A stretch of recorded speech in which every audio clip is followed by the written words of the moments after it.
Assalamualaikum warahmatullahi wabarakatuh.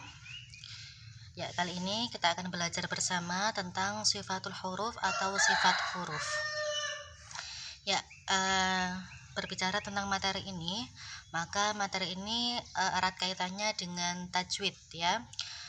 Jadi tajwid adalah mengeluarkan huruf dari makhrajnya dengan memberikan hak dan mustahaknya. Dari pengertian ini bisa kita ambil 3 substansi dari pengertian tajwid. Jadi tajwid itu adalah mengeluarkan huruf berdasarkan makharijul hurufnya. Jadi substansi yang pertama adalah makharijul huruf. Terus yang kedua dengan memberikan haknya. Yang kedua adalah hak. Nanti hak ini berkaitan dengan sifat-sifat huruf. Nah, sifat huruf itu nanti ada 2, yaitu sifat lazimah dan sifat aridoh. Nah, sifat lazimah itu berada di sifatul huruf yang akan kita pelajari saat ini. Terus substansi yang ketiga adalah sifat aridoh. Sifat aridoh itu berkaitan dengan sifat yang dia itu baru dipakai atau baru digunakan ketika huruf itu terkena sebab-sebab tertentu atau pada kondisi tertentu, seperti adanya nun sukun yang bertemu hamzah, nun sukun yang bertemu fa, dan lain sebagainya. Kalau nun sukun bertemu hamzah nanti maka sifat dari nun sukun itu dibaca jelas. Kalau nun sukun bertemu fa, nanti nun sukun itu dibaca samar sifatnya. Nah, itu adalah yang dipelajari pada sifat aridoh atau sifat yang ketiga atau yang disebut dengan mustahak pada ilmu tajwid, seperti itu ya. Nah, yang kita pelajari di sini adalah yang komponen yang kedua tadi saya sebutkan, yaitu hak dari huruf atau sifat lazimah dari huruf. Nah, inilah yang akan kita bahas bersama-sama pada materi hari ini. Oke. Sifat huruf adalah keadaan ketika membaca huruf, seperti menahan nafas, melepas suara, tipis, dan lain sebagainya. Menahan nafas itu yang dimaksudkan adalah tidak mengalirnya nafas ketika kita mengucapkan huruf tersebut. Seperti ja. Ja itu tidak ada nafasnya, bukan ja, gitu bukan, tapi ja. Terus ba. Ba juga seperti itu, tidak ada nafas yang mengalir ketika kita mengucapkan huruf ba. Berbeda nanti kalau mengalirnya nafas, seperti ta, itu kan ada nafas sedikit yang keluar. Ta, bukan dibaca ta, bukan, tapi dibaca ta. Ta, ada aliran nafasnya. Terus ada melepas suara. Melepas suara itu maksudnya itu seperti zal ketika disukun itu kan ada al. Ada aliran suara yang setelah kita mengucapkan zal disukun itu masih ada mengalir al, atau ha yang disukun hahnya itulah yang dimaksud dengan melepaskan suara atau mengalirkan suara. Terus ada tipis itu berarti mulut yang meringis, seperti kalau kita mengucapkan ro yang dikasroh maka dibaca ri, atau ro yang sukun yang didahului oleh kasroh maka dibaca ir, dibaca dengan meringis, bukan iru atau rui, bukan seperti itu, tapi langsung ri. Nah, itu adalah sekelumit tentang sifatul huruf, tentang keadaan ketika membaca huruf. Selanjutnya nanti akan kita bahas pada slide selanjutnya ya. Oke, nah yang pertama adalah ini sifat yang berlawanan. Jadi nanti dalam sifatul huruf atau sifatul huruf ini maksudnya adalah yang kita bahas adalah sifat lazimah ya. Jadi sifat lazimah itu sifat yang selalu ada pada huruf tersebut, baik ketika itu hurufnya disukun atau hurufnya ketika di fathah atau ketika hurufnya bertemu dengan kondisi-kondisi lain, seperti huruf tersebut ketika didahului nun sukun atau ketika huruf tersebut didahului mim sukun dan lain sebagainya, maka sifat ini harus tetap ada. Sifat ini tidak boleh hilang. Berbeda nanti kalau kita pembahasan di selanjutnya, nanti kalau huruf ini ada yang didahului oleh semisal huruf nun yang disukun bertemu dengan fa tadi, maka nunnya tidak dibaca nun sukun lagi tapi harus dibaca samar. Nah, itu kan kita pelajari di sifat selanjutnya. Nah, sifat yang dimaksudkan di sini itu adalah sifat lazimah atau sifat yang selalu ada, sifat yang tetap, sifat yang selalu ada pada huruf kapanpun diucapkan. Jadi baik itu disukun atau di kasroh atau di fathah atau di dhamma atau bertemu dengan huruf lain atau ketika ada mad dan lain sebagainya, maka ini harus selalu ada sifat-sifat ini. Nah, sifat ini itu nanti ada dua, yaitu sifat yang berlawanan dan sifat yang tidak berlawanan. Maksudnya sifat yang berlawanan itu adalah sifat yang dia itu selalu mempunyai lawan. Jadi kalau di sini saya berikan contoh, itu ada di layar Anda ada sifat hamas. Sifat hamas itu lawan dari sifat jahar. Maksudnya nanti pengertian dari hamas itu akan berlawanan dengan pengertian dari jahar.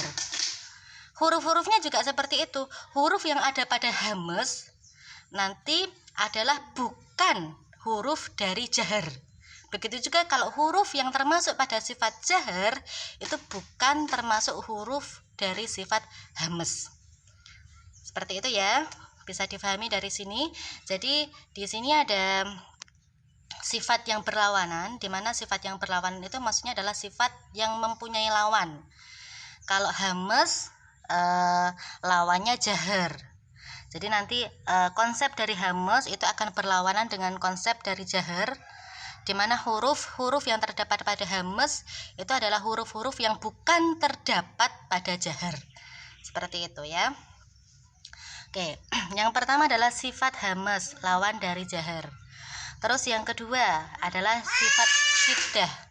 Sifat syiddah ini lawan dari rokhawah. Nah, bainiyah ini di mana? Sebenarnya bainiyah ini bukan lawan dari syiddah ya, bukan. Bainiyah ini sebenarnya adalah sifat di tengah-tengah antara syiddah dan rokhawah. Jadi bukan kok ini, kalau sama lihat di tulisannya, kalian lihat di tulisannya itu kan syiddah lawan dari rokhawah dan bainiyah. Maksudnya itu bukan seperti itu ya. Jadi maksudnya itu adalah syiddah itu lawan dari rokhawah, sedangkan sifat antara syiddah dan rokhawah itu ada yang namanya bainiyah. Seperti itu. Terus yang ketiga adalah isti'la, lawan dari istifal. Yang keempat adalah itbaq, lawan dari infitah, dan yang kelima adalah idlaq, lawan dari ismat. Yaitu sekelumit dari peta konsep yang akan kita terangkan hari ini. Selanjutnya penjelasannya ada di slide selanjutnya ya. Oke, jadi sifat yang kedua adalah sifat yang tidak berlawanan. Nah, sifat yang tidak berlawanan ini tidak mempunyai lawan. Jadi semisal konsep dari sifat sofir, konsep dari sifat sofir itu tidak mempunyai lawan, bahwa ketika di huruf itu masuk pada sofir maka lainnya masuk pada non sofir, tidak seperti itu ya. Jadi sifat yang tidak berlawan itu dia memang berdiri sendiri, huruf-hurufnya juga hanya huruf-huruf tertentu, dan dia tidak mempunyai lawan dari sifat yang sudah terdapat pada layar Anda di sini. Oke. Selanjutnya yaitu pembagian sifat-sifat huruf. Jadi ini nanti penjelasan saya cukup saya bikin ringkas saja ya, ringkas, dan harapan saya dengan keringkasan ini bisa langsung dipraktekkan. Jadi ringkas dan praksis gitu saja. Soalnya kalau misal saya bahas satu-satu, kalau yang sudah-sudah itu, kalau saya menerangkan sifatul huruf, satu pertemuan itu saya hanya menerangkan satu sifat huruf. Satu sifat huruf saya terangkan, kemudian langsung praktek seperti itu. Itu kalau yang sudah-sudah. Namun kalau di perkuliahan, karena kita memang terbatas pada waktu dan dikejar dengan materi yang lain, maka satu pertemuan ini langsung membahas semua sifat. Namun saya terangkan secara sekilas saja. Mudah-mudahan nanti dengan keterangan yang sekilas ini, yang tidak paham besok bisa langsung ditanyakan, kemudian langsung kita praktekkan pada LK2 seperti itu ya. Oke. Selanjutnya adalah pembagian sifat-sifat huruf. Sifat yang pertama ini akan saya bahas adalah sifat yang mempunyai lawan atau sifat berlawanan. Jadi di layar Anda di sini ada sifat hamas dan sifat jahar. Sifat hamas maksudnya adalah keluarnya atau terlepasnya nafas. Jadi maksud dari sifat hams itu mengalirnya udara atau nafas, atau keluarnya udara atau nafas, atau terlepasnya udara atau nafas ketika mengucapkan huruf yang termasuk pada huruf yang mempunyai sifatul huruf hams. Nah, hurufnya itu ada ini. Fahassahu syakhsun sakat. Kalau semisal kita preteli satu-satu ya, maka ada huruf fa, ha, sa, ha, shin, kho, sod, sin, kaf, ta. Ada 10 huruf, di mana 10 huruf ini tergabung dalam kata fahasahu syakhsun sakat. Nah, jadi pengucapan dari 10 huruf ini karena dia masuk pada sifatul huruf hams, maka ketika mengucapkan huruf-huruf tersebut harus ada nafas atau udara yang terlepas. Seperti huruf yang pertama, ini adalah huruf fa. Fa sebenarnya cara membacanya adalah dengan mengeluarkan nafas atau udara, dibaca fa, bukan fa, bukan. Tapi harus dengan udara yang keluar atau nafas yang keluar, yaitu fa. Ha juga begitu, ha. Kalau semisal dimatikan, ada udara yang keluar, Terus selanjutnya bisa kalian lihat sendiri ya, sampai shin, kho, sod, sin, kaf, ta. Yang terakhir ini ta. Ta juga begitu, pengucapan ta itu bukan ta, tapi dibaca ta dengan mendesiskan atau dengan mengeluarkan nafas atau udara, seperti itu ya. Terus kemudian ketika huruf hijaiyah yang jumlahnya ada berapa, 28 atau 29 itu, huruf-huruf yang 10 yang masuk pada hams, yang ada fa, ha, sa, ha, shin, kho, sod, sin, kaf, ta tadi, itu harus mengeluarkan nafas atau harus mengeluarkan udara. Maka huruf-huruf selain yang 10 tadi itu ketika mengucapkan tidak mengeluarkan nafas atau tidak mengeluarkan udara. Nah, jadi huruf-huruf yang selain ini maka dibacanya dengan tidak mengeluarkan udara atau tidak mengeluarkan nafas. Huruf-huruf yang tidak mengeluarkan udara atau nafas itu dimaksudkan disebut huruf jahar atau huruf yang mempunyai sifat jahar. Seperti huruf ini, sini sampai sini ya, bisa dibaca sendiri. Seperti contoh huruf ba. Nah, ba. Ini kan ba kan masuk sini, masuk jahar. Maka cara membacanya bukan ba. Nah, kenapa kemarin ketika ada yang setoran makharijul huruf ketika bacanya ba saya salahkan? Karena secara makharijul huruf dia sudah tepat, semisal ada di babir atas dan di babir bawah, tapi secara sifatul huruf dia tidak tepat karena dia mengucapkan huruf ba dengan keluarnya suara. Dia mengucapkan ba itu ba dengan keluarnya nafas atau udara. Maksud saya nafas ya, bukan suara ya. Dengan keluarnya nafas. Yang betul padahal gimana? Ba itu tertahannya nafas atau tidak keluarnya nafas atau udara. Jadi ba diucapkan ba dengan sifat hams, dengan sifat jahar maksud saya, dengan arti tertahannya nafas atau udara, dan tidak diucapkan ba yang berarti keluarnya nafas karena ba itu tidak masuk pada sifat hams. Seperti itu ya. Kemudian sifat yang kedua adalah sifat syiddah, rokhawah, dan bainiyah. Sifat syiddah yang bermakna adalah tertahannya suara. Kebalikannya adalah rokhawah, terlepasnya suara. Dan sifat antara keduanya yaitu ada bainiyah atau sifat pertengahan antara tertahan dan terlepasnya suara. Maksudnya gimana sih Bu tertahan suara itu?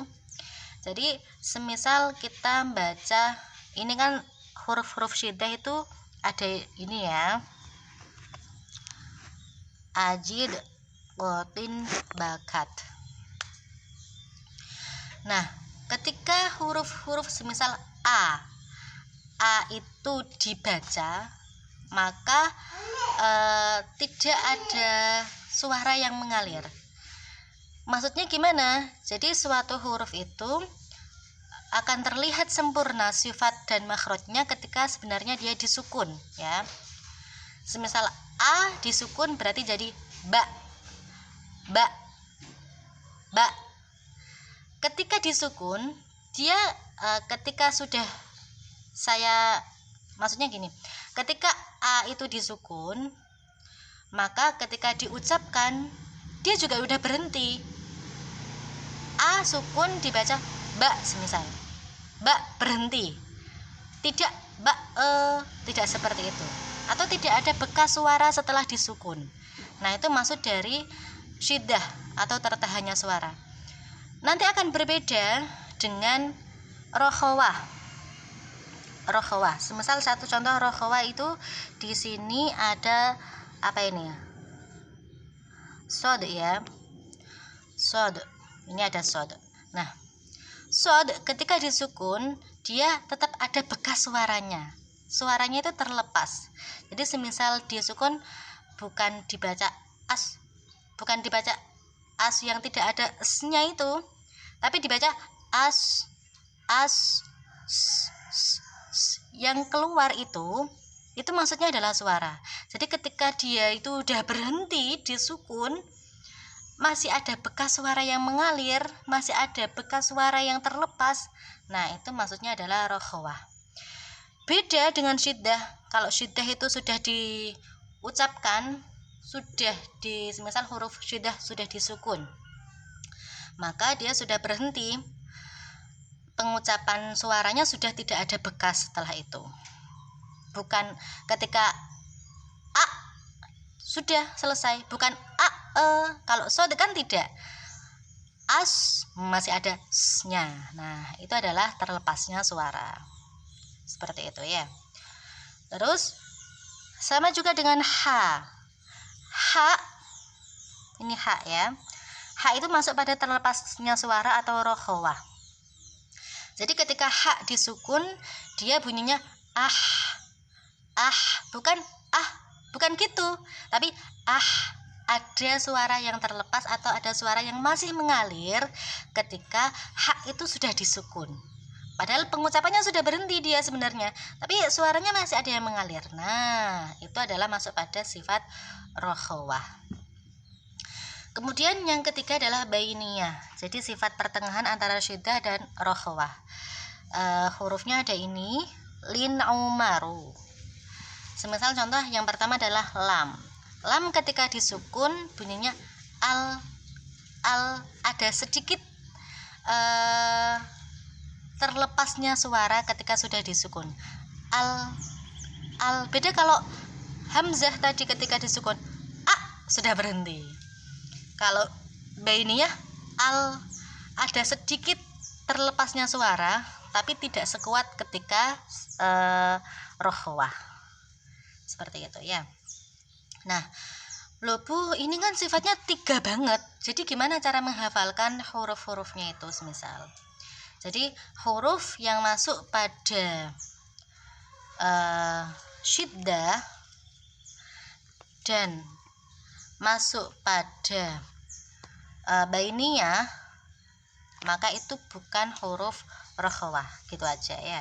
Jadi kalau kalian mau menghafalkan huruf-hurufnya, huruf syiddah adalah ajid qotin bakat, huruf bainiyah adalah lin umaru, berarti sisanya adalah huruf rokhawah, gitu ya. Jadi yang perlu dihafalkan ini aja. Semisal mau menghafalkan huruf-huruf yang masuk pada syiddah, maka yang dihafalkan adalah hurufnya syiddah dan hurufnya bainiyah. Nanti secara otomatis huruf yang tidak masuk pada syiddah dan tidak masuk pada bainiyah itu masuk pada huruf rokhawah. Seperti itu ya. Jadi pada sifat ini berkaitan dengan tertahan atau terlepasnya suara. tertahan atau mengalirnya suara. Tertahan itu maksudnya apa? Jadi ketika dia sudah disukun, hurufnya ya sudah berhenti. Nah, kalau terlepasnya suara, kalau huruf itu disukun, hurufnya masih ada yang suara dari huruf itu masih ada yang mengalir atau terlepas. Seperti itu ya. Seperti contoh yang kalau tadi yang rokhwa itu ada kho, kan ada masih nya. Nah, itu adalah suara yang mengalir atau terlepas. Kemudian selanjutnya adalah sifat huruf isti'la, istifal, itbaq, dan infitah. Jadi sebenarnya isti'la itu lawan dari istifal, dan itbaq itu adalah lawan dari infitah ya. Kenapa saya jadikan satu slide? Karena dari keempat sifatul huruf ini nanti akan ada kaitannya ya, sehingga saya jadikan sebagai satu slide. Yang pertama adalah sifat isti'la, maksudnya adalah naiknya lidah ke langit-langit. Lidah yang dimaksud di sini adalah sebenarnya pangkal lidah ya. Jadi ketika pangkal lidah itu naik ke langit-langit, maka huruf yang keluar itu akan terkesan seperti berbunyi huruf O. Pangkal lidah ini naik ke atas, ke langit-langit, maka seperti huruf O. Huruf-hurufnya adalah khusso, do, tin, qid. Kalau semisal di Pradali ada kho, sod, dod, goin, to, qaf, dha. Seperti itu. Nah, lawannya adalah istifal, yaitu turunnya lidah dari langit-langit. Jadi kalau tadi adalah pangkal lidahnya naik, semisal ini adalah lidah, ini ujung lidah, ini pangkal lidah. Kalau isti'la itu pangkal lidahnya naik ke atas. Kho, so, do, go, to, o, zo. Nah gitu. Tapi kalau pada istifal, lidah ini turun ke dasar mulut, sehingga huruf-huruf yang keluar dari istifal itu tidak terkesan seperti huruf O, seperti itu ya. Nah, imbasnya nanti ketika isti'la, karena pangkal lidahnya itu naik dan nanti huruf yang keluar seperti ada O-nya, maka imbasnya pada mulut ketika membunyikan huruf isti'la, maka huruf tersebut mulut ketika mengucapkan huruf isti'la itu agak menggembung. Kho. Nah, tapi kalau istifal dia karena pangkal lidahnya turun, maka dia dibaca tipis atau meringis. Sa, ba, ta, a, za. Nah, seperti itu. Kalau isti'la dia dibaca tebal atau menggembung itu maksudnya bunyi O itu loh ya, itu menggembung. Kalau istifal dibaca tipis atau meringis, jadi kayak I, maksudnya ngomong I itu kan meringis, jadi ngomong sa itu juga meringis. Sa, ba, bukan so, bukan gitu, dan juga bukan ba, bukan, seperti itu ya. Terus selanjutnya itu ada itbaq dan infitah. Itbaq itu adalah terkatupnya lidah pada langit-langit atau menutupnya lidah pada langit-langit. Dan infitah itu adalah renggangnya lidah dari langit-langit. Maksudnya gimana? Jadi maksudnya di sini adalah terkatupnya lidah itu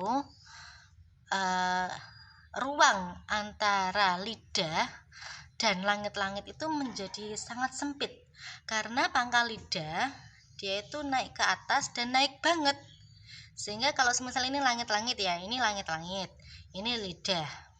Langit-langit ada di sini. Ketika bilang to semisal, to itu dia naik banget. Angka lidahnya dia naik banget. Sehingga nanti ruang antara lidah dan langit-langit itu sangat sempit. Bedanya kalau infitah, dia harus membuka, harus turun banget nih pangkal lidahnya. Sehingga ketika bilang huruf yang pertama infitah ini ada apa ini? Ada ma ya, ma. Semisal ketika bilang ma, dia ma, membuka, ma, sehingga ruang antara apa ini namanya, langit-langit dan ruang antara ini lidah ini lebar, seperti itu.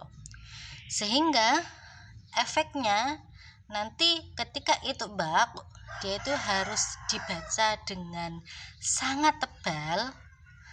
Kalau infitah, dia itu ada kalanya yang dibaca tebal dan ada kalanya yang dibaca tipis. Jadi dari keempat huruf ini, dari pengertian tadi bisa kita ambil kesimpulan ya, bahwa semua huruf istifal itu pasti infitah. Jadi semua huruf istifal pasti infitah. Dan semua huruf itbaq itu huruf isti'la. Tapi tidak semua huruf isti'la itu masuk pada itbaq. Kalau kita analogikan, jadi urutan ketebalan dan ketipisan huruf, kalau tebal itu dibaca dengan menggembung atau o ya, kalau tipis itu dibaca dengan meringis atau i, maka yang paling tebal dari huruf di sini adalah yang pertama adalah itbaq, sangat tebal. Urutan yang kedua adalah isti'la, tebal saja. Terus baru setelah itu ada istifal, tipis. Kemudian yang terakhir ada infitah, yaitu percampuran antara tebal dan tipis. Maksudnya percampuran itu karena di dalam huruf infitah ini ada beberapa huruf yang dibaca tebal dan ada beberapa huruf yang dibaca tipis.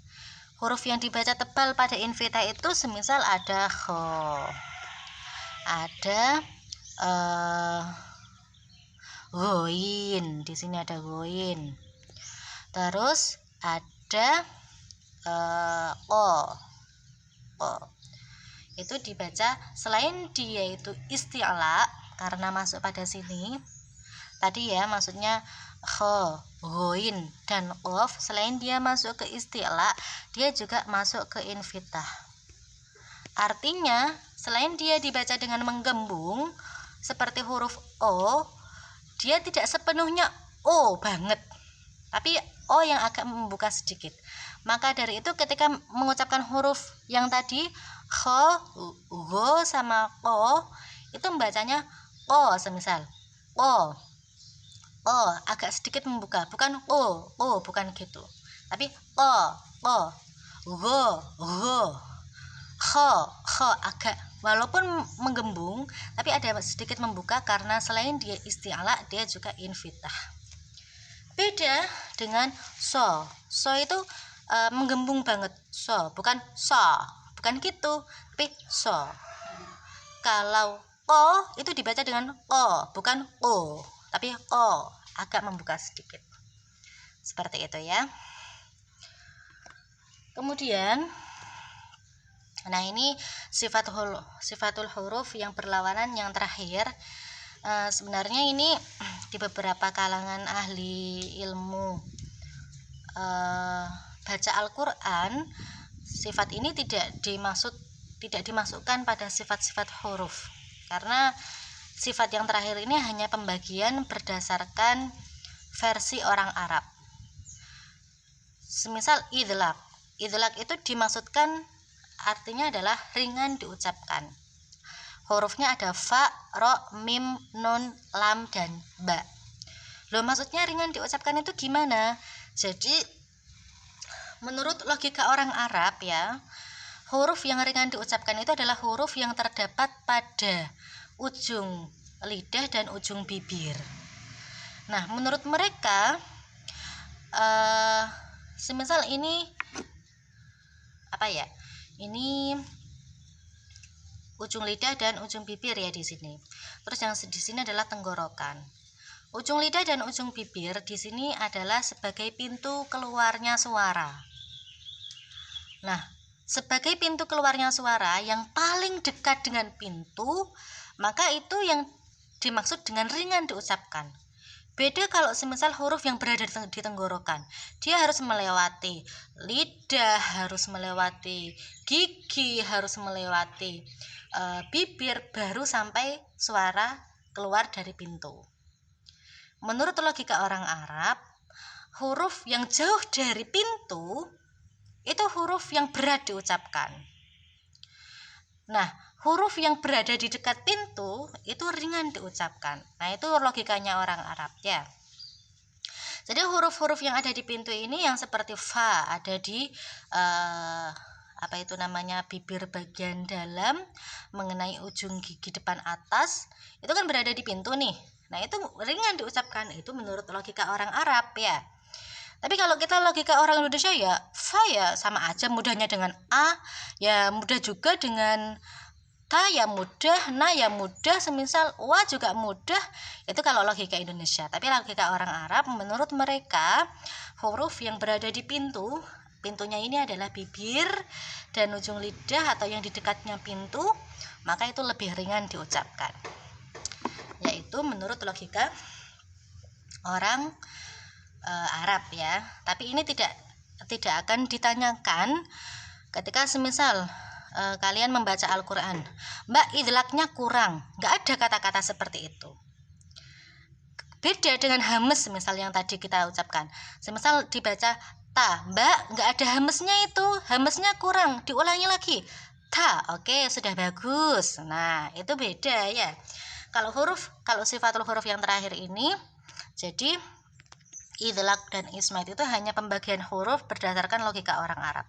Jadi yang menurut mereka ringan diucapkan itu adalah yang dekat dengan pintu suara, di mana pintu suara itu dimaksudkan adalah bibir. Jadi yang dimaksud idlak, huruf-huruf idlak atau huruf-huruf yang ringan diucapkan itu adalah ini, firomil lupin. Selain huruf firomil lupin ini dianggap berat. Kalau dianggap berat berarti masuk pada sifat huruf ismat. Nah, ini yang huruf-huruf selain firomil lupin berarti masuk ke sini. Gitu ya. Ya. Kemudian selanjutnya adalah sifat yang tidak berlawanan ya. Sifat yang tidak memiliki lawan. Kalau tadi kita membahas ada sifat yang pertama adalah sifat yang berlawanan, itu ada sifat hames dan jahar. Kalau hurufnya sudah masuk pada hames, maka sisa huruf hijaiyah yang lain itu pasti masuk kepada jahar. Kalau huruf yang masuk pada hames tadi ada fa, ha, tha, hu, syakhsun, sakat, ada 10. Kalau di Piradali ada fa, ha, tha, ha, shin, kho, sod, sin, kaf, ta. Itu semua kalau sudah masuk pada hames, maka ketika mengucapkan huruf-huruf itu harus dialirkan nafasnya atau dialirkan udaranya. Selain huruf yang 10 tadi, maka tidak boleh keluar udara atau nafasnya. Itu kalau sifat yang berlawanan ya. Jadi kalau sifat yang berlawanan itu ketika huruf tersebut sebagian sudah masuk pada sifat yang lain, maka sebagian adalah masuk kepada lawan dari sifat tersebut. Seperti itu. Nah, kalau sifat yang tidak berlawanan tidak, dia hanya menjelaskan semisal sofir. Sifat sofir ini hurufnya ada 3, sod, za, sin. Maka di sini dia juga hanya menerangkan tentang sod, za, sin, tidak menerangkan tentang huruf yang non 3 ini, tidak menerangkan tentang itu ya, karena memang sifat yang dimaksudkan di sini adalah sifat yang tidak berlawanan atau tidak memiliki lawan. Seperti itu. Oke, yang pertama adalah sofir atau suara tambahan yang mendesis. Hurufnya ada 3, yaitu sod, za, sin. Suara tambahan itu maksudnya semisal huruf tersebut disukun, maka ada suara tambahan yang seperti ada s-nya. Seperti kalau sod, itu kalau para ulama mengatakan sod itu seperti suara tambahannya seperti suara angsa, seperti suara angsa seperti itu. Jadi bunyinya so seperti itu. Kalau disukunkan juga harus ada suara tambahannya, harus as, bukan as, bukan seperti itu, bukan hilang suaranya, tapi harus ada suara tambahan, as, seperti itu. Yang kedua adalah za. Za itu suara desisannya itu seperti suara lebah, semisal seperti ini, az,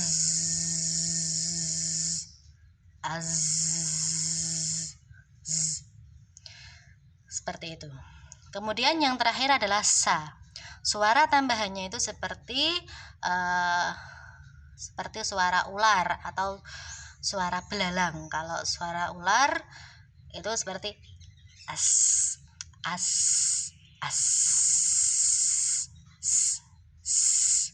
atau kalau belalang, kayaknya ini belalang hijau ya. Kalau di sawah-sawah biasanya ada belalang hijau, itu kan bunyinya gini, as. Gimana gitu ya, pokoknya kurang lebihnya itu ya. Jadi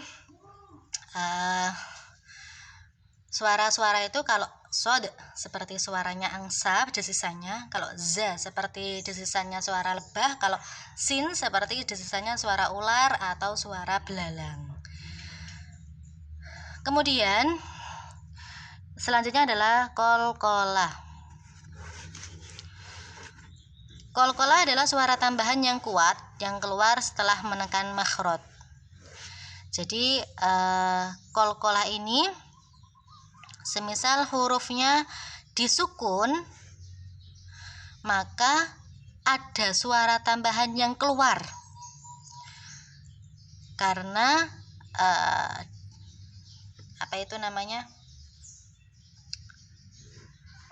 kuatnya makhraj tersebut ya. Semisal qaf, huruf yang pertama ini kan ada qaf. Ketika qaf itu disukun, ak, ko. Nah, ko-nya itu maksudnya adalah kolkolah. Ko-nya itu adalah suara tambahan yang kuat. Jadi ketika ada huruf-huruf ini, qaf, to, ba, jim, dal, ketika disukun dia tidak boleh hanya ak saja, tapi harus ak, ko, ato, to ada to-nya, ab, ada be-nya, aj ada je-nya, bukan dibaca aj tapi aj. Terus yang terakhir adalah dal, ad, bukan dibaca ad tapi dibaca ad. De-nya itu maksudnya adalah yang dimaksud sebagai suara tambahan. Terus yang selanjutnya adalah lin. Ini adalah wawu sukun dan ya sukun yang didahului oleh fathah. Jadi lin itu maksudnya adalah mudah diucapkan tanpa memberatkan lidah. Hurufnya ada wawu sukun didahului fathah dan ya sukun didahului fathah. Semisal au. Nah, itu kan mudah diucapkan tanpa memberatkan lidah. Au. Tapi catatannya pada lin ini jangan sampai dibaca miring, jangan sampai au seperti au, padahal tulisannya alif fathah wawu sukun, maka seharusnya kan dibaca au, bukan dibaca au, seperti itu. Atau dibaca dengan, karena dia saking pengennya muangap, akhirnya dibaca au. Nah, itu juga nggak boleh ya. Jadi a-nya dipanjangkan seperti mat atau dimiringkan au, itu juga nggak boleh. Selanjutnya adalah sifat inhiraf atau condongnya huruf ke makhraj atau sifat yang lain. Jadi pada inhiraf itu nanti huruf pada sifat tersebut pengucapannya itu agak sedikit melenceng dari makharijul huruf awal atau sifatul huruf awalnya. Hurufnya hanya ada dua, yaitu lam dan ro. Maksudnya di sini adalah lam yang ketika lam jalalah atau lam lafadz Allah. Lam itu kan makharijul hurufnya ada di ujung lidah mengenai gusi gigi depan atas. Kemarin kalau kita sudah belajar makharijul huruf, kalau semisal ini lidah dan di sini ada langit-langit, huruf lam, nun dan ro itu lamnya di sini, nunnya agak ke sini, ro-nya agak ke sini. Nah, ketika bilang lam itu kan seharusnya ada di sini di langit-langit yang sebelah depan, berarti kan di gusi gigi di paling depan sini. Nah, ketika lam itu dibunyikan sebagai lam jalalah atau lam pada kata atau lafadz Allah, yang seharusnya ketika bilang lam itu ada di sini, dia itu berubah. Dia itu condong ke makharijul huruf nun, agak ke belakang sini. Allah, Allah, Allah, agak di sini. Bukan di sini lagi. Kalau nanti dia di sini, bunyinya dia nggak akan tafkhim. Allah, Allah, kayak seperti itu. Tapi kalau dibaca agak condong, yang memang benar seperti itu, memang harusnya agak condong ke nun, maka nanti tafkhimnya bisa lebih sempurna. Allah, tidak dibaca Allah. Kalau dibaca agak ke depan sesuai dengan makharijul hurufnya nanti agak ke tarkik. Tapi seharusnya Allah itu dibaca dengan tafkhim atau tebal, maka dia harus condong atau melenceng dari makharijul huruf awal. Kalau makharijul hurufnya ada di sini, di huruf lam itu ada di sini, dia itu akan condong ke huruf nun agak masuk ke dalam sedikit. Seperti itu ya. Kemudian huruf yang kedua adalah ro. Ro itu kan makharijul hurufnya, kalau tadi kita katakan ini adalah ujung lidah dan ini adalah gusi gigi depan atas ya. Kalau lam ada di sini di paling depan, ini gigi ya, maksudnya di sini semisal gigi, lam ada di sini, nun ada di sini dan ro ada di sini. Ro itu secara normal ada di sini. Tapi ketika ro itu dibaca tarkik atau ro itu berharokat kasroh, ri, maka dia akan agak maju ke depan, menempati hurufnya lam. Ri, nggak mungkin dibaca rui. Nah itu kan nanti kan kalau dibaca di tempat awalnya, di tempat yang sesuai dengan makharijul hurufnya, dia akan lebih tebal, rui. Padahal seharusnya dia dibaca tipis aja, yaitu ri. Maka dari itu nanti dia akan agak sedikit melenceng daripada makharijul huruf awal, yang dimana dia mendekati makharijul hurufnya lam. Seperti itu ya. Itu adalah sifat inhiraf, hurufnya ada dua, yaitu lam dan ro. Maksudnya lam dan ro itu adalah lam ketika huruf jalalah dan ro ketika ditarkik. Seperti itu ya, harus digarisbawahi. Jadi tidak semua lam itu inhiraf, tidak semua ro itu juga inhiraf. Hanya lam yang pada lafal jalalah dan hanya ro yang tarkik, yang diinhirafkan. Yang ke-15 adalah takrir, yaitu bergetarnya ujung lidah. Hurufnya ada satu, yaitu ro. Pembunyian ro itu pasti kalau kalian dengarkan dengan seksama, itu ada ujung lidah yang bergetar. Ro. Getarannya sekitar ya pokoknya satu lebih, bisa 2 atau 3 atau yang penting tidak satu. Jadi ro yang benar itu bukan ro yang tidak bergetar. Kalau tidak bergetar itu adalah ro itu tidak bergetar. Dan juga tidak ro yang getarannya banyak sekali sepertinya ro-nya orang Indonesia. Ro. Nah, itu kan salah. Jadi ro yang benar itu adalah pertengahan antaranya ro-nya orang Inggris dan ro-nya orang Indonesia. Kalau orang Inggris bilang R itu kan jadinya ro-nya jadinya ro. Kalau orang Indonesia R itu kan muandas, R jadinya ro. ro, getarannya banyak, r-nya itu banyak. Nah, ro yang benar itu bukan ro, wo, dan juga bukan ro, bukan seperti itu, tapi pertengahan antara itu. Ro, ro, ro, ro, ro.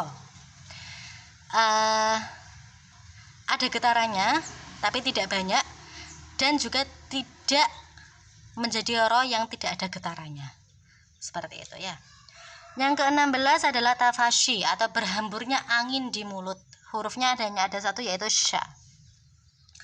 Pengucapan huruf sya itu harus ada berhambur angin yang berhamburan di mulut. Sya, sya, bukan sya, sya, bukan. Kemarin banyak sekali yang setoran itu syanya itu bukan sya, sya, tapi sya, sya, sya. Mau cucu banget. Kalau mencucu banget, anginnya itu nggak bisa berhamburan di mulut, jadi anginnya tertahan dalam mulut. Sya, sya, sya, sya. Seharusnya sya, sya, atau jangan terlalu meringis, jadi sya, sya, sya. Jadi sya, sya. Seperti itu, diusahakan berhambur angin di mulut. Kalau cuman sya, sya, sya saja gimana Bu? Itu kan ada angin di mulut. Ya, berarti tafashinya kurang sempurna karena dia tidak sampai berhamburan. Harusnya sya itu masuk pada huruf yang berhamburan.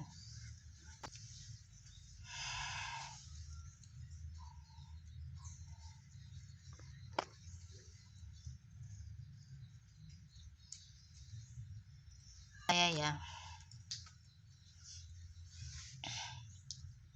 Oke. Sifat yang lain adalah istiatolah. Istiatolah itu memanjang huruf. Jadi dod itu dia kan tempatnya ada di tepi lidah nih. Semisal ini lidah, ini kan tepi lidah di sini. Ini ujung lidah, ini pangkal lidah. Tepi lidah ini mengenai geraham atas. Misalnya ini adalah geraham, jadi do itu kan bunyinya gini ya. Do, do, do. Tepi lidah, do, do diletakkan di geraham atas.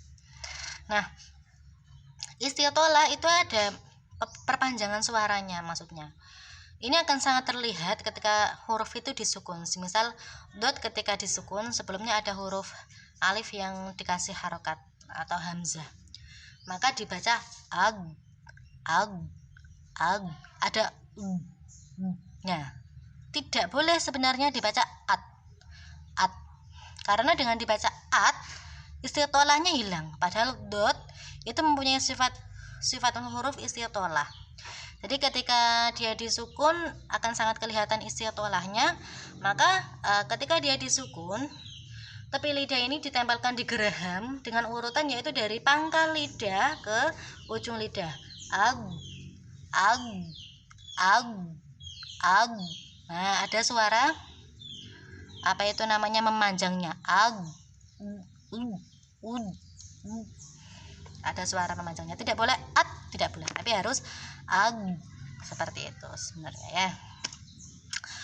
Oke, itu kurang lebihnya saya mohon maaf. Nanti kalau ada yang kurang paham bisa ditanyakan ya. Assalamualaikum warahmatullahi wabarakatuh.